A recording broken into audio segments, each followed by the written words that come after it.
Hello everyone, welcome back to my YouTube channel IIT JEE Maths by JS Sir. So दोस्तों, this is our 15th lecture of this topic, theory of equation. In the last lecture, in our 14th lecture, we talked about concept location of roots और इसके previous 13th lecture में हमने quadratic inequalities के बारे में हमने पूरा 6 cases हमने डिस्कस किया था, उनकी क्या कंडीशंस हो सकती हैं ऑल 6 केसेस की, उसके ऊपर डिपेंडेंट हमने ये लोकेशन ऑफ रूट्स कॉन्सेप्ट को हमने अच्छे से पिछले लेक्चर में समझा. लेकिन friends, in the last lecture we are not yet finished with this concept, because ये जो लोकेशन ऑफ रूट्स का जो कॉन्सेप्ट है ये पूरी तरीके से क्वाड्रेटिक इनइक्वालिटीज़ को सॉल्व करता है. But in the last lecture हमने केवल एक ही टाइप का क्वेश्चन सॉल्व किया. आपको याद होगा हमने हमारा जो quadratic function F of x था, जो कि एक क्वाड्रेटिक इक्वेशन, हमने उसको बिलीव करके हमने उसको इक्वल टू ज़ीरो लिया. मतलब हमने क्वाड्रेटिक इक्वेशन को हमने सॉल्व किया और उसमें एक ही क्वेश्चन में आपने देखा हमने कितने सारे क्वेश्चन हमने सॉल्व कर दिए वहाँ पर. Almost all 9 conditions we were used in that same question. हमने हर तरीके से देख लिया. लेकिन वो किसके लिए था? वो क्वाड्रेटिक इक्वेशन बेस्ड के लिए था. वो लोकेशन ऑफ रूट्स की ही बातें थी. लेकिन हमने इस टाइप के problems like greater than zero, greater than और equal to zero, less than zero या फिर लेस देन और इक्वल टू ज़ीरो, इस तरह की जो इनइक्वालिटीज़ हैं इस पर डिपेंडेंट क्वेश्चंस हम लोगों ने लास्ट लेक्चर में सॉल्व नहीं किए थे. और मैंने आपको कहा भी था कि हम नेक्स्ट लेक्चर में हम कुछ इस तरह के क्वेश्चंस आज हम सॉल्व करेंगे आज के लेक्चर में. सो फ्रेंड्स, आज हमने 4 क्वेश्चन लिए हैं. देखिए, डिस्कशन बिल्कुल वैसा ही है, आप कॉन्सेप्ट को बिल्कुल वैसे ही यूज़ करते हो. वहाँ पे इक्वल टू ज़ीरो, यहाँ पे इनइक्वालिटी से कंडीशन तो आपको सब याद ही है करके. वहाँ पर ऑल 9 कंडीशंस में क्या होता है, K1, K2, आपको वो कॉन्सेप्ट बेहतर तरीके से समझना चाहिए. इसके लिए आप उस लेक्चर को रिवाइंड करके एक बार अच्छी तरीके से फिर से समझ लीजिए और उन सभी क्वेश्चंस को, तो आपको ये कॉन्सेप्ट आगे भी बहुत आसानी से समझ में आ जाएगा.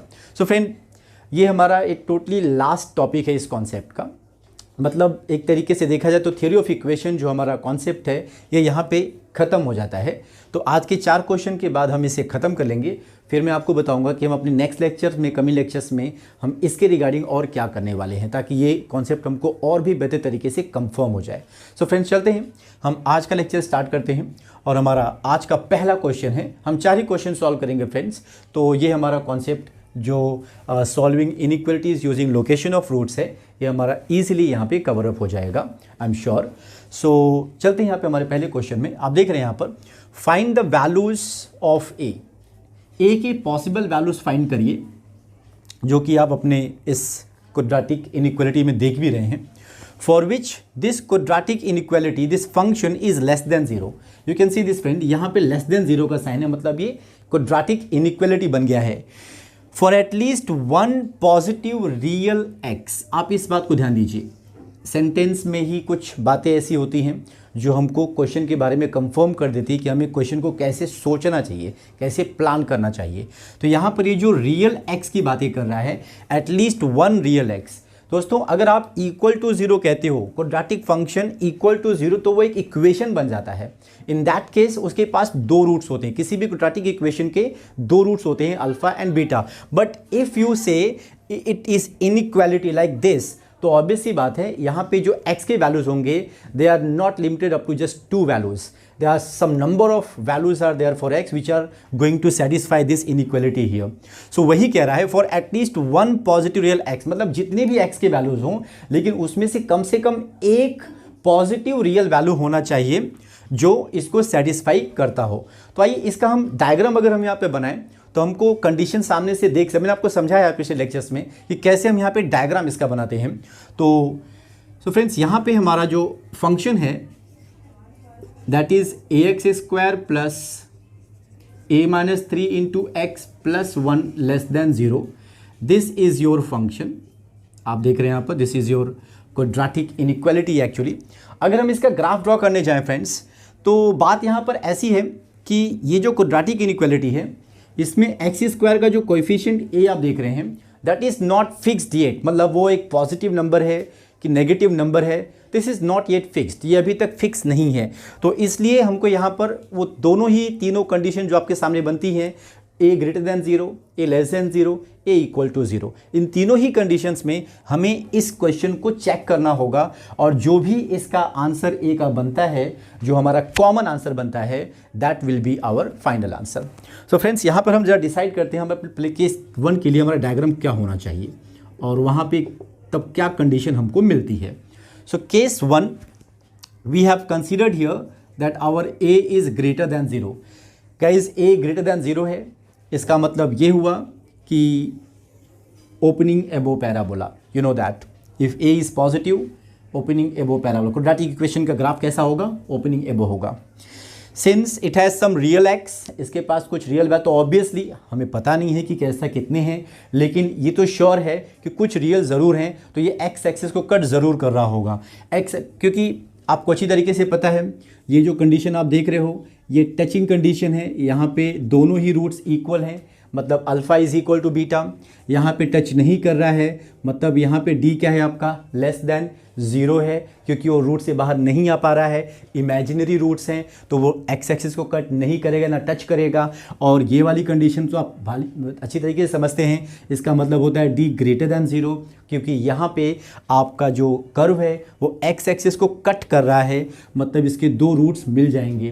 तो ऑब्वियस सी बात है, यहाँ पे रियल कह रहा है एटलीस्ट 1 पॉजिटिव रियल एक्स, तो मे बी यहाँ पे ये एक्स एक्सिस को कट कर रहा होगा। तो मैं यहाँ पे अपना एक्स एक्सिस यहाँ पे ले लेता हूँ, this is my alpha and this is beta here. Now guys, अब आपको चेक करना है कि आपका एक्स की जो वैल्यूज है कौन कौन से आएंगे। तो यह ऑब्वियस ही बात है, यहाँ पे पहले आप देखिए आपका जो वाई एक्सिस वो डिसाइड नहीं हो पा रहा है कि वाई एक्सिस इसको कट कर रहा है कि इसके इस तरफ है, कैसा है। ऑब्वियसली कट तो करना चाहिए, लेकिन कहाँ कट कर रहा है वो हमको कैसे पता चलेगा। ऑब्वियस ही बात है यार, आपका वो कैसा है, वहाँ पे एक्स का वैल्यू फिक्स है ना, और जो वाई के लिए क्या है आपका, वाई के लिए आपका ये जो ओरिजिन का जो वैल्यू होता है वहाँ पे x इक्वल टू 0 होता है। तो अगर आप अपने फंक्शन में x इक्वल टू 0 पुट करेंगे तो ऑब्वियस सी बात है ये आपको वैल्यू दे देगा। फंक्शन का वैल्यू क्या है, y का वैल्यू क्या है, इट्स वेरी सिंपल। मतलब आप गए फंक्शन में, आपने x के प्लेस पे 0 पुट किया, first term will become 0, x 0, कितना बचा आपका 1, दिस इज ऑल्सो पॉजिटिव। मतलब ये जो कर्व है एक्चुअली ये कल को जाके ये क्या करेगा फ्रेंड्स, ये जाके क्या करेगा, ये तुम्हारे इस एक्स है वाई एक्सिस को ये कट करेगा ये। तो इसका जो कर्व है एक हिसाब से देखा जाए तो कर्व ये आपका इस तरह से कुछ बनना चाहिए, कर्व इस तरीके से बनना चाहिए। यहाँ पे क्या है फ्रेंड्स, यहाँ पे y1 है, आपने यहाँ पे निकाला हुआ value for x equal to 0, y का वैल्यू मतलब f of 0 is equal to how much 1। Now just think about it, आप यहाँ पे देख सकते हो कि आपका फिर x किस तरफ आएगा। ये देखिए आपका x, ये जितने भी वैल्यूज़ हैं अल्फ़ा और बीटा के बीच में, इन सब के लिए आपका जो फंक्शन क्या है, आपका फंक्शन ये नीचे आ जाता है, फंक्शन नेगेटिव आ जाता है। मतलब -∞ से लेके अल्फ़ा तक, -∞ से लेके अल्फ़ा तक जितनी भी x के वैल्यूज़ है उसके लिए आपका f ऑफ x पॉजिटिव है। बीटा से लेके +∞ तक यहाँ से जितने भी वैल्यूज़ हैं उसके लिए आपका आपका फंक्शन का वैल्यू क्या है, पॉजिटिव है। लेकिन ये जो वैल्यूज़ है जो अल्फ़ा और बीटा के बीच में जो आते हैं, जो वो x के वैल्यूज़ हैं, x एक्सिस पे हैं तो x ही वैल्यूज़ होंगे ना। सो वो जो वैल्यूज़ हैं उनके लिए आपका फंक्शन क्या है, उनके लिए आपका फंक्शन x एक्सिस के नीचे, मतलब ये वैल्यूज़ क्या है, नेगेटिव हैं। तो आपका जो फंक्शन है वो लेस देन 0 है, कब, for some values of x in between alpha and beta. मतलब ये ग्राफ बिल्कुल परफेक्ट है। तो ये ग्राफ बना कैसे है, इसकी कंडीशन क्या सामने से दिख रही है, इसकी कंडीशन ये है कि ये जो आपका कर्व है इसमें d क्या है, ग्रेटर दैन 0 है। इन तीनों कंडीशन में से कौन सी कंडीशन कल फॉलो हो सकती है, ये, क्योंकि एक नहीं कई सारे वैल्यूज है अल्फा और बीटा के बीच में जिनके लिए आपका ये फंक्शन नेगेटिव आता है। सो हेंस आपका कंडीशन यहाँ पे बनता है friends d greater than 0, d greater than 0। जो d ग्रेटर दैन 0 में आपका d क्या होता है आपको अच्छी तरीके से पता है, b² - 4ac is greater than 0।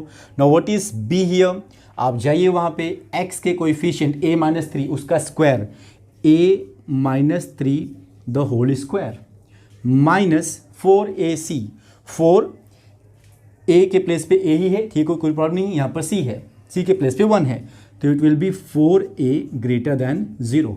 Now you need to simplify this, आप समझ रहे हो, a - 3 the whole square it will be a square minus 2 3s are 6a plus 9 and minus 4a is greater than 0. And now what? A square, see, minus 6a and minus 4a, that will become minus 10a and plus 9 greater than 0. So friends, आप समझ रहे हैं इस तरह की inequality को solve करने के लिए हम वेवी कर्व मेथड का इस्तेमाल करते हैं. तो अगर आपको कोई भी डाउट हो वेवी कर्व मेथड में, मुझे लगता है डाउट तो अब होना ही नहीं चाहिए अगर आपने कई बार उसे देख लिया है. तो हम क्या करते हैं फ्रेंड्स, सबसे पहला हमारा काम क्या है, इसके फैक्टर फाइंड आउट करना. सो 9 1 जा 9 ऐड करने पे -10 आना चाहिए. 9 1 जा 9. सो यहाँ पे -10 चाहिए तो दोनों के पास, क्योंकि ऐड करना है, सो दोनों के पास क्या होना चाहिए, minus. So obviously it will be what, a minus 9 and a minus 1. This is your answer here, greater than 0. This is the first step to use the Webby curve method to get the total solution of this linear inequality over here. Second part में क्या करते हो, इसके एक ही possible values क्या है, यहाँ से 9 आ जाएगा और यहाँ से 1 आ जाएगा a का वैल्यू. अब आप इनको लाइन पे पटक देंगे. That means you will represent these two numbers on the real line in ascending order. So 1 then 9. So because of this we'll have three regions created over here. आप देख सकते हैं एक माइनस इन्फिनिटी से 1 है, दूसरा 1 से 9 है और तीसरा 9 से प्लस इन्फिनिटी है. This region is always taken as positive. Now since 9 is coming from this bracket, its power is 1, odd change, plus will change to minus. Then 1 is coming from this bracket, its power is 1, odd change, that means minus will change to what, plus.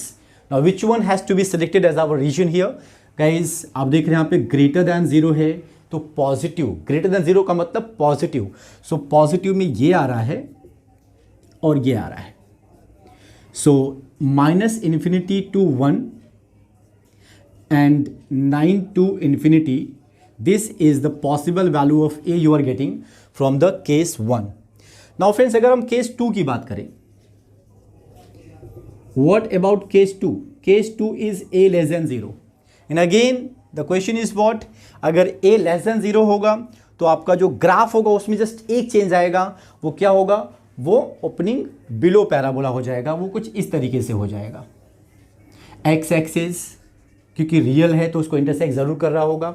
रही बात तुम्हारे y की, तो obvious सी बात है जो आपका y एक्सिस है आपने देखा था वहाँ पे, आपको याद है जब आप f(0) पुट करते हो तो 1 आता है, मतलब for x equal to 0 this is giving what 1. ये वैल्यू आपका आ रहा है. तो आप देख सकते हैं फ्रेंड्स, अगर ये इसके दो रूट्स हैं, this is minus infinity and this is what, plus infinity. So वो क्या कह रहा है कि there are at least some x, some real x for which the function is less than 0. आप देखिए ना, माइनस इन्फिनिटी से लेके यहाँ तक, माइनस इन्फिनिटी से लेके अल्फा तक, आप जो भी x का वैल्यू लेंगे उसके लिए आपका फंक्शन क्या हो रहा है. देखो फंक्शन क्या हो रहा है आपका, नेगेटिव ही है ना.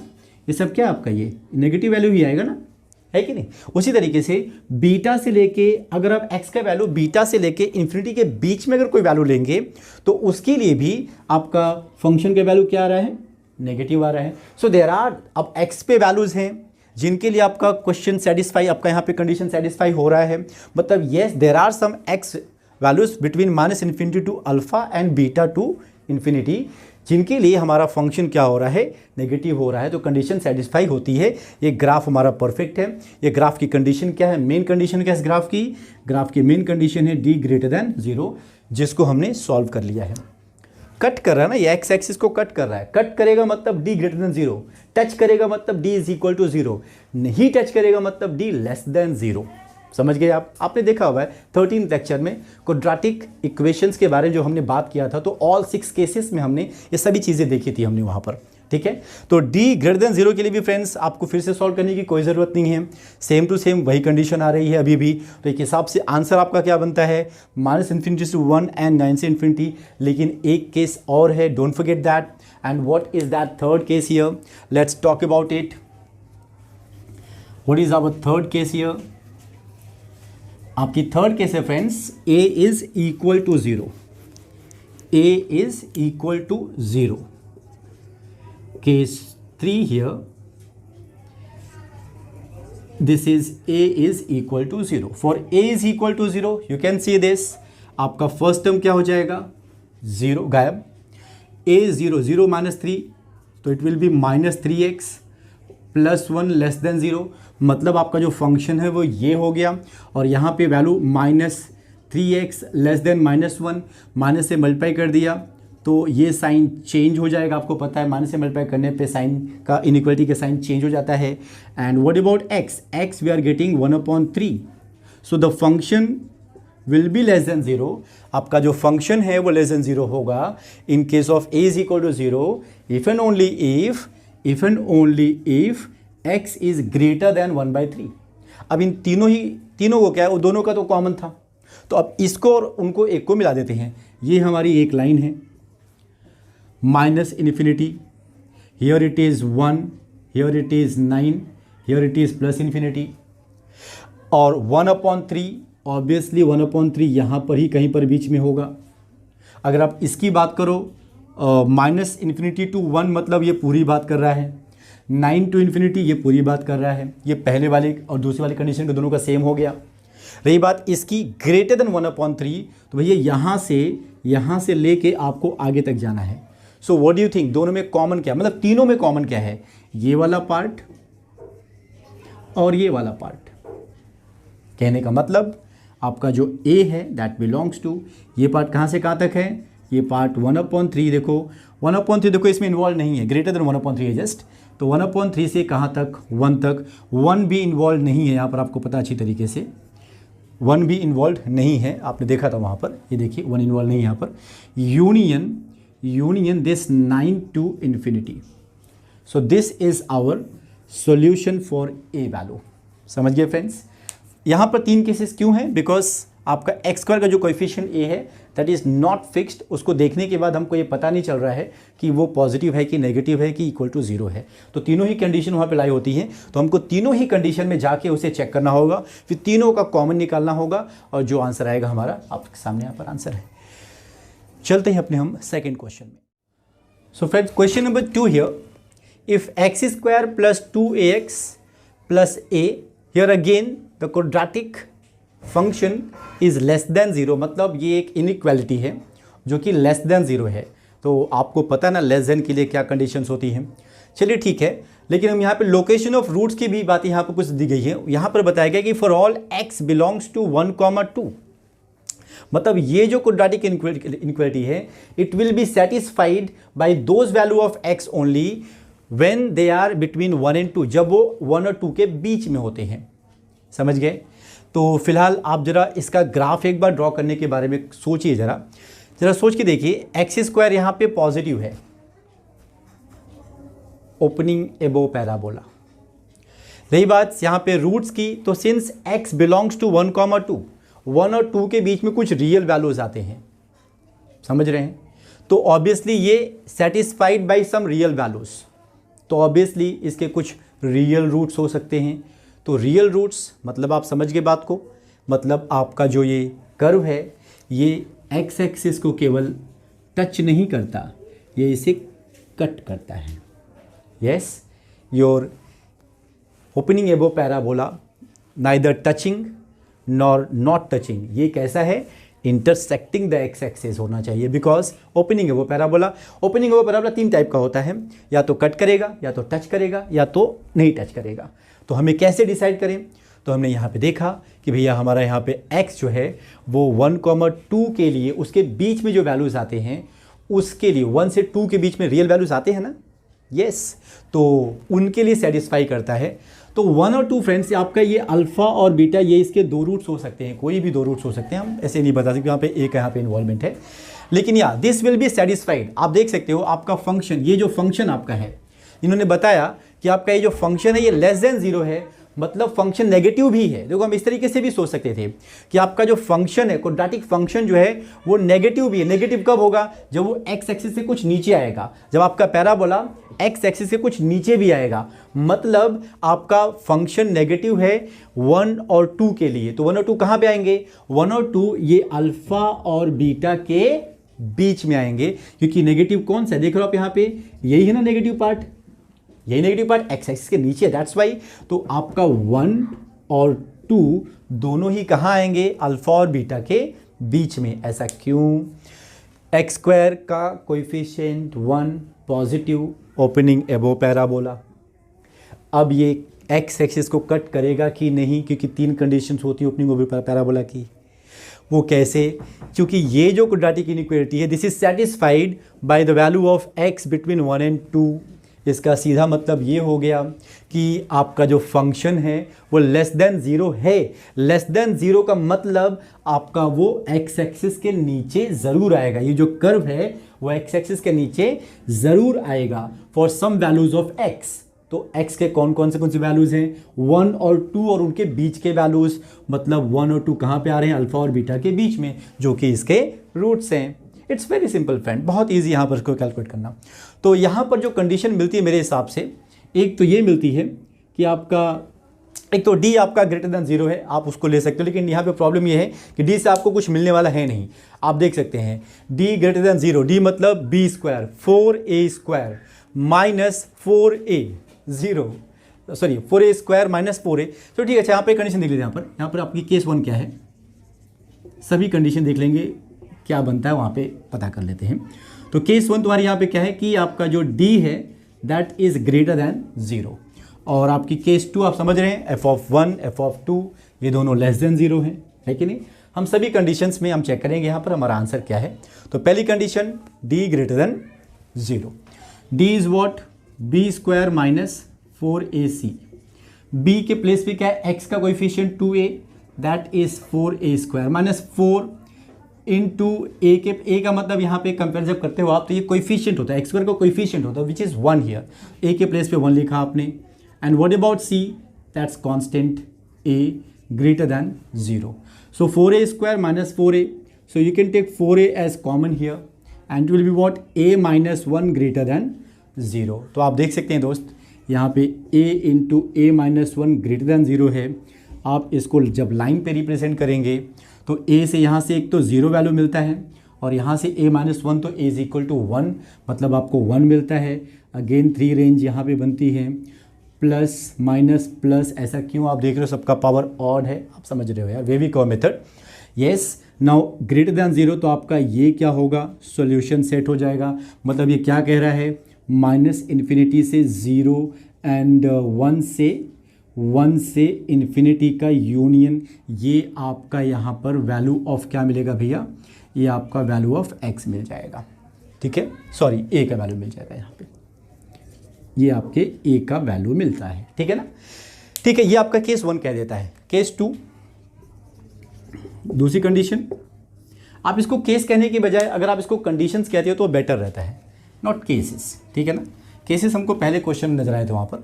ये आपकी पहली कंडीशन है। Now what about our second condition here, second condition that जब फंक्शन का वैल्यू x इक्वल टू 1 पे क्या है, लेस देन 0 है। आपको हमने सिखाया हुआ है हम कैसे कंडीशंस पता करते हैं, ग्राफ बनाया, हमको सारी कंडीशन सामने दिखाई देना शुरू हो जाती है। f(1) is less than 0 and f(2) is also less than 0, f(2) is also less than 0। चलते पहले f(1) के लिए, f(1) के लिए मतलब फंक्शन में जाएंगे 1 पुट करेंगे, 1 plus 2a into 1 2a and plus a less than 0, this is 3a less than minus 1, a less than minus 1/3।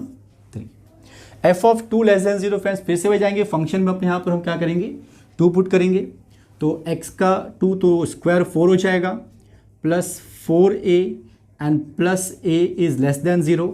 चलिए 4a plus 1a that's 5a less than minus 4, so a is less then minus 4/5। अब अगर आपको यहाँ पर तीनों का combined answer निकालना है तो आपको क्या करना पड़ेगा, इनको रिप्रेजेंट करना पड़ेगा लाइन पे। तो आइए देखते हैं यहाँ पर आंसर यहाँ पे परफेक्ट क्या बनता है।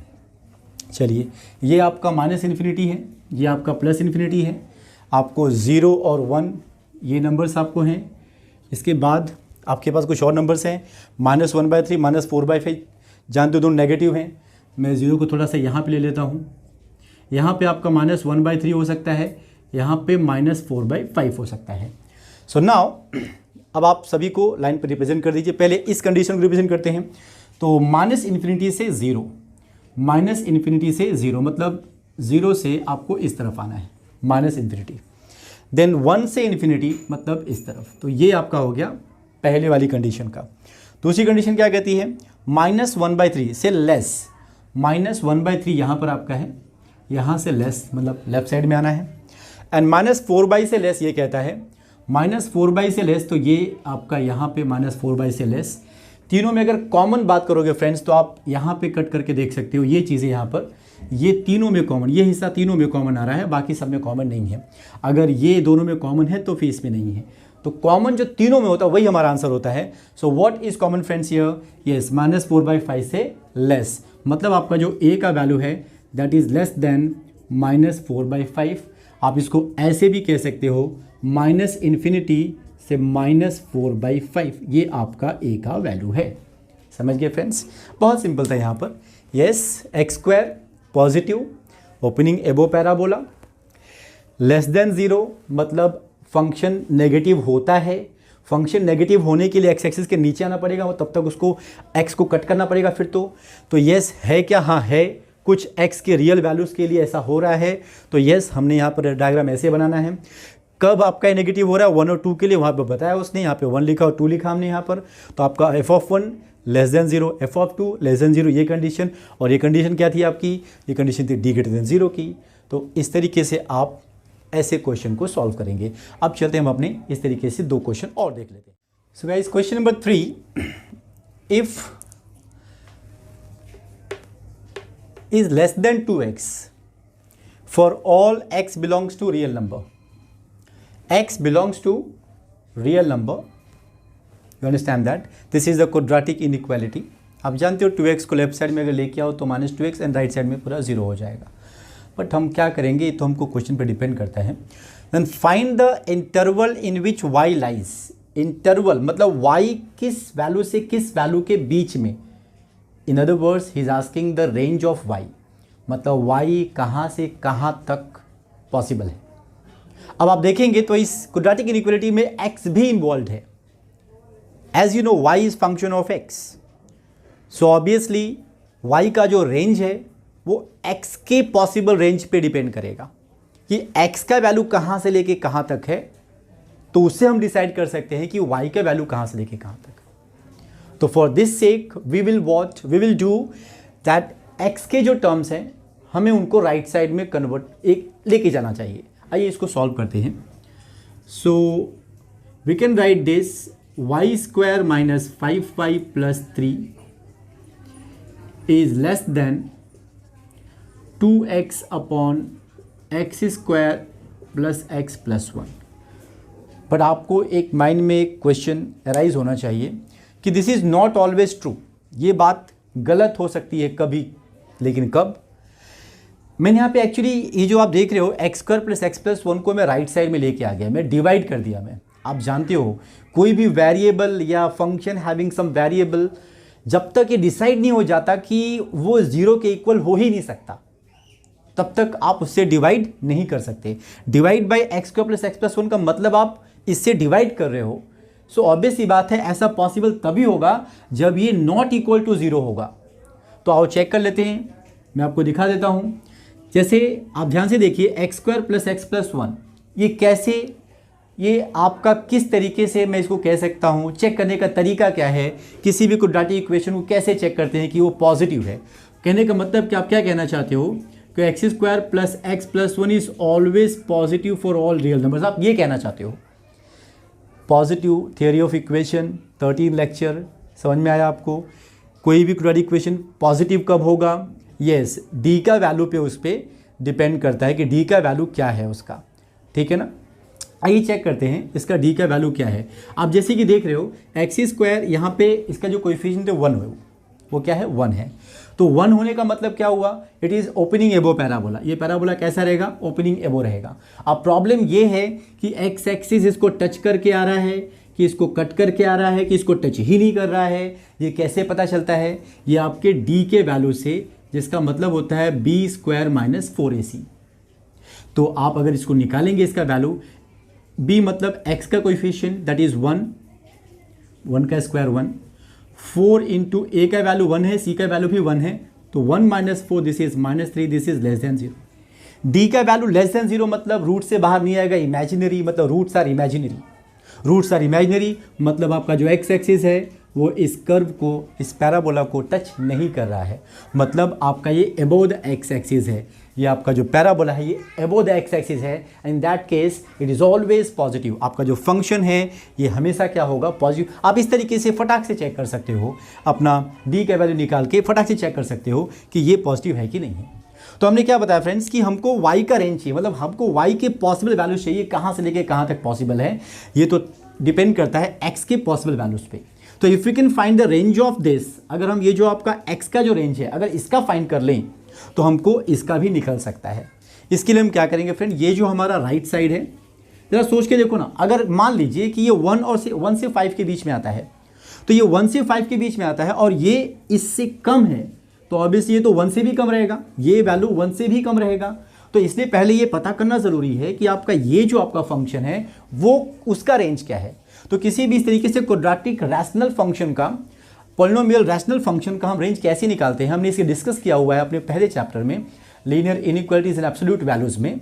हम आगे भी डिस्कस करेंगे सेल्फ रिलेशन फंक्शन में, वहाँ पे इसे और भी मजबूती से डिस्कस करेंगे, आपको इसके बारे में डाउट बिल्कुल नहीं रह जाएगा। बट फिलहाल मैंने एक क्वेश्चन लिया हुआ है यहाँ पे इस बात को समझाने के लिए, तो मैं ज़रा इसको मैं दिखा दूँ कि यहाँ पे कैसे सॉल्व करते हैं। आप एक बार चाहे तो फिर से जाके रिवाइज कर सकते हैं फ्रेंड्स। तो हम यहाँ पर क्या करेंगे, हम पहले इसका रेंज फाइंड आउट करेंगे, और ऐसी कंडीशन में हम क्या करते हैं, हम सबसे पहले इसको कुछ कंसीडर कर लेते हैं।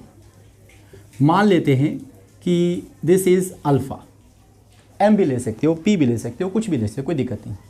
अब आप इसका रेंज निकालने के लिए क्या करोगे, cross multiplication, it will B alpha x square plus alpha x plus alpha one जा अल्फ़ा, ये पूरा साइड उस साइड चला गया पूरा वैल्यू, और ये 2x भी उस साइड जाएगा, it will be -2x is equal to 0।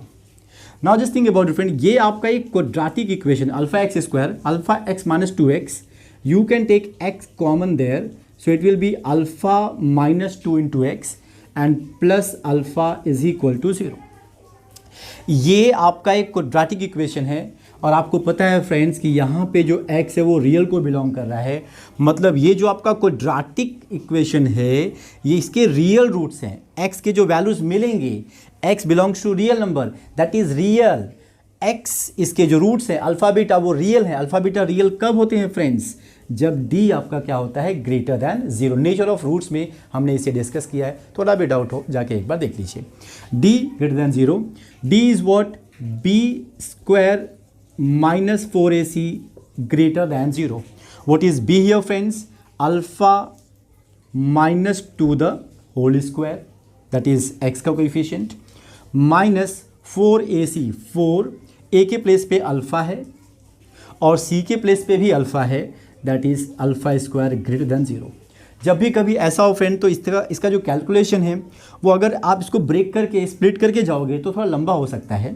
तो मैं आपको एक आइडिया दे रहा हूँ यहाँ पे, आपको शायद ये वाला फॉर्मूला याद हो, याद रहना ही चाहिए हमेशा, a square minus b square is equal to a minus b into a plus b. You always use that, तो आपको हमेशा के लिए तो याद ज़रूर होगा ये। तो यहाँ पे आप अल्फ़ा माइनस 2 को a ले लीजिए, और ये जो 4 अल्फ़ा स्क्वायर है you can write that 2 alpha the whole square, 2 alpha the whole square. कैसे, alpha minus 2 the whole square minus 2 alpha the whole square is greater than 0। So obviously alpha minus 2 minus this 2 alpha into alpha minus 2 plus this 2 alpha is greater than 0. Now you can write this, alpha minus 2 alpha is minus alpha minus 2, and this is 3 alpha minus 2 is greater than 0. Minus alpha minus 2 friends ऐसा नहीं रहना चाहिए, आपको पता है, आपको minus दोनों में से कॉमन लेना पड़ेगा। It will be alpha plus 2, here it is okay, 3 alpha minus 2 greater than 0। And now minus से मल्टीप्लाई करेंगे ताकि माइनस यहाँ से हट जाए, multiply both side by minus हो here, it will become alpha plus 2 3 alpha minus 2 and this sign will change to less than. एंड नाउ यहाँ से क्या मिल रहा है फ्रेंड्स, -2 मिलेगा यहाँ से अल्फा का वैल्यू क्या मिल रहा है आपको, 2/3 मिल रहा है। You will represent that on the real line, you know that -2 इससे बड़ा है, सॉरी इससे छोटा है, तो -2 will be here, 2/3 will be here, 3 range are created over here. Now which one will be mine answer, हमारा आंसर कौन सा होगा? सो येस, ये आपका पॉजिटिव है, ये नेगेटिव है. आप जानते हो कैसे कितनी बार आ चुका है, बार बार तो यही आ रहा है. Yes, so which one less than वाला जो आपका है, ये वाला आंसर सेलेक्ट करना है. मतलब आपका यहाँ पर जो वैल्यू आ रहा है फ्रेंड्स, यहाँ पर जो आपका वैल्यू आ रहा है, किसका वैल्यू आ रहा है? आपके इस x का जो वैल्यू आ रहा है, ये जो आपका वैल्यू आ रहा है फ्रेंड्स, ये -2 से लेके 2/3 तक आ रहा है. अब देखिए d अगर यहाँ पर ग्रेटर देन और इक्वल टू हो जाए तो क्या फ़र्क पड़ता है? रियल है ना, इक्वल भी तो हो सकते हैं, डिस्टिंक्ट भी हो सकते हैं, इक्वल भी हो सकते हैं. तो hence we can take greater than और इक्वल टू 0. तो ग्रेटर देन ग्रेटर यहाँ पे क्या हो जाएगा? आप जानते हो क्यों? तो इसलिए यहाँ पर हम क्या कर सकते हैं, close bracket we can use that. अब आप यहाँ से एक चीज़ देख रहे हो, एक यहाँ पे चीज़ देखने लायक है कि आपका ये जो x का वैल्यू है, x का जो वैल्यू है वो -2 से 2/3 के बीच में आएगा. मतलब ये जो फंक्शन है, मतलब आपका जो ये वाला जो फंक्शन आपका है फ्रेंड्स, सॉरी आपका यहाँ पर जो अल्फ़ा है इसकी बात हो गई यहाँ पर, क्योंकि अल्फ़ा का वैल्यू यहाँ से निकल रहा है ये. तो अल्फ़ा बिलोंग्स टू -2 से 2/3.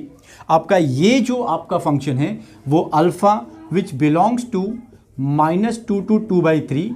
सो हेंस जरा सोच के देखो, -2 इसका मिनिमम है, x इसका जो रेंज है -2 मिनिमम है, तो आपके इसका रेंज क्या होना चाहिए? इससे भी कम होना चाहिए, मतलब -2 से भी कम होना चाहिए. सो हेंस हम अगर इसका रेंज फाइंड आउट करने जाएंगे तो हमें क्या करना पड़ेगा?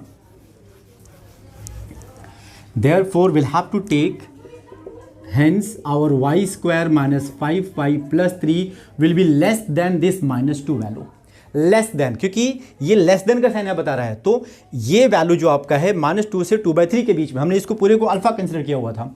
सो -2 से आप समझ रहे हो. So we can write this y square minus 5y plus 5 less than 0. And now आप देख रहे हो, no factor is there, it's a quadratic equation. Will use what? Yes, that formula method where we get what? Y is equal to -b, that means 5, plus minus under root of b square, that means 25, minus 4 5s are 20, divide by 2 1s are 2. The answer is what friends? 5 plus minus root of 5 divide by 2. आप समझ रहे हो? 5 plus root of 5, अगर आप उसका answer निकालना हो, y का आंसर निकालना हो, आप इसको लाइन पे कैसे रिप्रेजेंट करोगे? लाइन पे पटक दोगे तो अपने आप वो आंसर बता देगा. कैसे? ये देखिए, आपने क्या करना है, इन दोनों में से 5 प्लस वाला ऑब्वियसली ज़्यादा वैल्यू रहेगा 5 माइनस वाले से, तो 5 minus root of 5 divide by 2 will be on the left, and here it will be 5 plus root of 5 divide by 2. Again 3 different range are created over here. So which one? Yes, आप समझ रहे हो, ये plus, ये minus, ये plus, आपका क्या यहाँ पे लेस देन 0 है. So this is our answer here. So आपका जो y है उसका रेंज बनता है 5 minus root 5 by 2 to 5 plus root 5 by 2. This is the range of your y. समझ गया दोस्तों? यस. तो इस तरह के क्वेश्चन को हम इस तरीके से सॉल्व करेंगे. ऐसे पहले हम लोग क्या करेंगे, x का रेंज निकाल लेंगे, उसकी इसका रेंज निकाला हमने, उसके बाद ये हमारा इससे भी मिनिमम है, that's why. So friends, question number 4, find the values of a for which this is the quadratic inequality as well. But problem यहाँ पर ये है कि आपको 4t 2t ऐसा दिख रहा है. तो मैं आपको बताऊँ फ्रेंड्स, यहाँ पर ये जो 4t है, आप उसको लिख सकते हो 2 the whole raise to t. जानते हो 2 is equal to 4. But it can also be written as 2t the whole square from laws of indices. You understand that? So I can write this 2t the whole square minus a minus 4 into 2t and plus 9 by 4 into a less than 0. This is for what? For t less than 1/2. ठीक है, मैं समझ रहा हूँ यहाँ पे कि t involve, that's why. लेकिन आप देख सकते 2t the whole square 2t, तो आप समझ रहे हो यहाँ पर हम इसको कुछ कंसीडर कर लेते हैं. पुट, बाद में इसको हम रीसब्स्टिट्यूट कर देंगे. Suppose this is x, so what it will become? This will become x square minus a minus 4 into x plus 9a divide by 4 and less than 0। अब वहाँ पे t पे कंडीशन थी, तो यहाँ पे आपको x की कंडीशन ढूंढनी चाहिए। यस, x की कंडीशन क्या बनती है फ्रेंड्स? x की कंडीशन ऑब्वियसली बात है, यहाँ पे क्या है, x 2 रेस टू टी है, तो 2 रेस टू टी का value 1 and 2 raise to t का वैल्यू 2। तो कहने का मतलब हो गया यहाँ पे आपका x बिलोंग्स टू 2,4। अब जरा ध्यान से देखिए, ये फंक्शन लेस देन 0, कोई भी फंक्शन लेस देन 0 के लिए d ग्रेटर देन 0 कंपलसरी है। कोई भी फंक्शन नेगेटिव हो, इसके लिए आपका जो पैराबोला है वो x एक्सिस को कट ज़रूर करे, चाहे वो ओपनिंग एबो से होकर जाए या फिर ओपनिंग बिलो से होकर आए। यहाँ से डिसाइड हो जाता है एक्स स्क्वायर 1 है, एक्स स्क्वायर का कोएफिशिएंट 1 है, तो ऑब्वियसली आपका पैराबोला कैसा है? आपका पैराबोला ओपनिंग एबो पैराबोला है। नाउ सिंस लेस देन 0 है तो ये एक्स एक्सिस को कट कर रहा है, ये एक्स एक्सिस को कट कर रहा है। तो एक केस तो हमारे पास मिल जाती है, that is what b greater than 0। और ये बात दूसरी केस की, तो फ्रेंड्स ये जो आपका फंक्शन है लेस देन 0 है, कब के लिए उसने बताया है? जब आपका x 2 और 4 के बीच में होता है। तो भैया ये देखिए नेगेटिव है, ये देखिए नेगेटिव है, ये देखिए नेगेटिव है, तो आपका x कहाँ आ गया फिर? x के जो वैल्यूज़ है 2 और 4, कब आपका फंक्शन यही तो नेगेटिव है, तो आपके कौन से x हैं? 2 और 4 हैं, तो 2 और 4 कहाँ, इधर आएंगे क्या? इधर जाएंगे क्या? नहीं भैया, वो इसके बीच में ही होंगे, तभी तो आपका फंक्शन क्या माना जाएगा? f(2) f(4) क्या माना जाएगा? नेगेटिव, या उनके बीच का वैल्यू सपोज 3 है, उस पर भी क्या माना जाएगा? वो नेगेटिव माना जाएगा। समझ गए? सो हेंस आपके पास दो कंडीशंस और भी बन जाती हैं फिर। एक तो आपका बन जाता है f(2) लेस देन 0 एंड तीसरा आपका बन जाता है f(4) लेस देन 0, जो कि हमने सेकेंड क्वेश्चन में भी हमारे पास कुछ ऐसी ही कंडीशन वहाँ पे देखने को मिली थी। तो अब चलते हैं, हमारे पास ये मैक्सिमम कंडीशंस हमको मिल चुकी हैं। अब चलते हैं, हम अब यहाँ पर कंडीशंस को निकालते हैं। d b² minus 4ac greater than 0 friends. b² x का coefficient minus a minus 4, minus का स्क्वायर कर देंगे, a² minus 8a plus 6। You know how it came, कैसे आया? a minus b the whole square and minus 4ac, a is 1 4 1 4 into this 4a cancel हो जाएगा, just 9a बचेगा friends, ये just 9a बचेगा। अब आप इसको सिंप्लीफाई करेंगे, it will B a² minus 8a minus 9a minus 17a plus 16 greater than 0। अब आप इसको फैक्टर निकालेंगे, 16 1 जा 16, ऐड करने पे माइनस 17 आना चाहिए। सो a माइनस 16 a माइनस 1। रही बात निकालने के लिए आपके a का वैल्यू, तो हम इसको लाइन पे रिप्रेजेंट कर देते हैं। यहाँ से 16 मिल रहा है, यहाँ से 1 मिल रहा है, 1 16 आप देख रहे हो, plus minus plus, which one has to be selected? Greater than. So obviously ये एक आ गया, ये एक आ गया, है कि नहीं? माइनस इन्फिनिटी से 1 और 16 से इन्फिनिटी, ये आ गया। अब चलते हैं इनके लिए, f(2) लेस देन 0, फंक्शन में जाएंगे, x के प्लेस पे 2 पुट करेंगे। आइए देख लेते हैं, 2 का स्क्वायर 4 माइनस 2 पुट करेंगे तो minus 2a and minus minus plus 4 2 जा 8 and plus 9a upon 4, 9a upon 4 is less than 0। चलिए इसको सॉल्व करते हैं। 4 से दोनों साइड मल्टीप्लाई करना पड़ेगा, सो इट विल बी, देखो 4 से मल्टीप्लाई किया 16 माइनस 4 2 जा 8a plus 32 and plus 4 cancel, 9a less than 0, 9a minus 8a plus a, और ये जो 16 32 माइनस 48 वहाँ जाएगा, इट विल बी माइनस 48। तो भैया यहाँ से माइनस 48 आ रहा है, आप समझ रहे हो, इसके और पीछे जाना पड़ेगा। ठीक है, और देखते हैं ज़रा क्या है। यहाँ पे बोल रहा है f(4) लेस देन 0, ये तीसरी बात है, ये तीसरा कंडीशन, दोनों एक जैसी नहीं, ये अलग है, ये अलग है। तो f(4) निकालेंगे तो 4 का square 16 minus 4a minus minus plus 4 4 जा 16 and plus 9a divide by 4 less than 0। Again 4 से मल्टीप्लाई करेंगे, 16 प्लस 16 32, उसमें 4 से मल्टीप्लाई करेंगे तो it will B 128 friends, 128 minus 16a plus 9a less than 0, minus 16 plus 9 minus 7a less than minus 128 a। अब ये greater हो जाएगा, ऐसा क्यों? मैंने माइनस से मल्टीप्लाई किया दोनों साइड में, साइन इसका चेंज, ये हो जाएगा 128 डिवाइड बाई 7। अब जरा इनको कंबाइन करते हैं, आइए तीनों को कंबाइन करते हैं।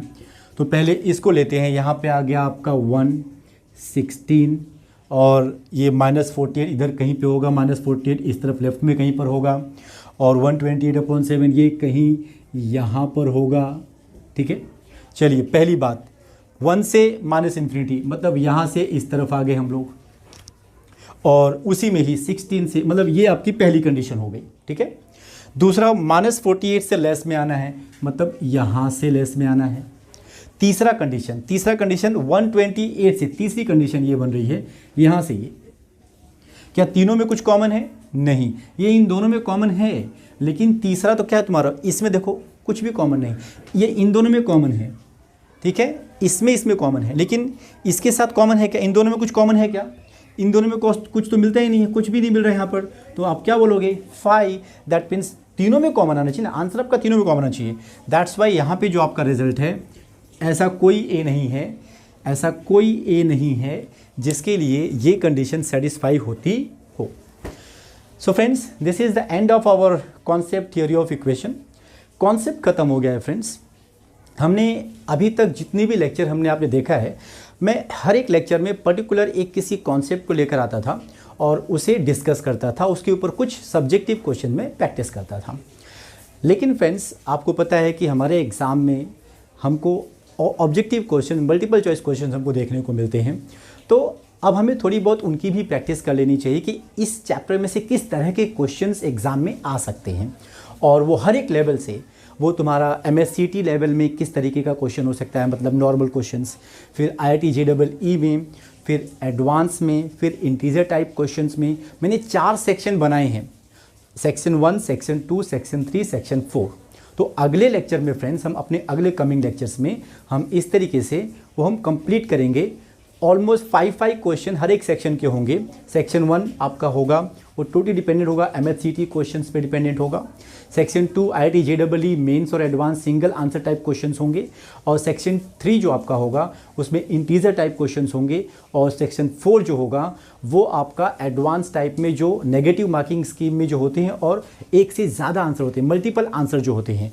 तो हमें उन सभी तरह के क्वेश्चन को अच्छे से समझना और सॉल्व करने के तरीके को समझना है हमें। सो फ्रेंड्स, बने रहिए मेरे साथ अगले कुछ लेक्चर्स में। इस कॉन्सेप्ट को पूरा क्लियरली ख़त्म करने के लिए हम अपने नए अगले लेक्चर्स में, कमिंग लेक्चर्स में दूसरे कॉन्सेप्ट को भी लेकर आएंगे, लेकिन इसको समझना बहुत ज़रूरी है। सो फ्रेंड्स, अगर आपको मेरा वीडियो ऐसा लगता हो कि किसी और के लिए, आपके फ्रेंड्स के लिए हेल्पफुल है, तो आप इसे ज़रूर अपने दोस्तों के बीच शेयर करिए, ताकि वो भी अपने प्रिपरेशन में उनकी ये हेल्प हो सके। एंड लाइक करें, सब्सक्राइब करें। Thank you.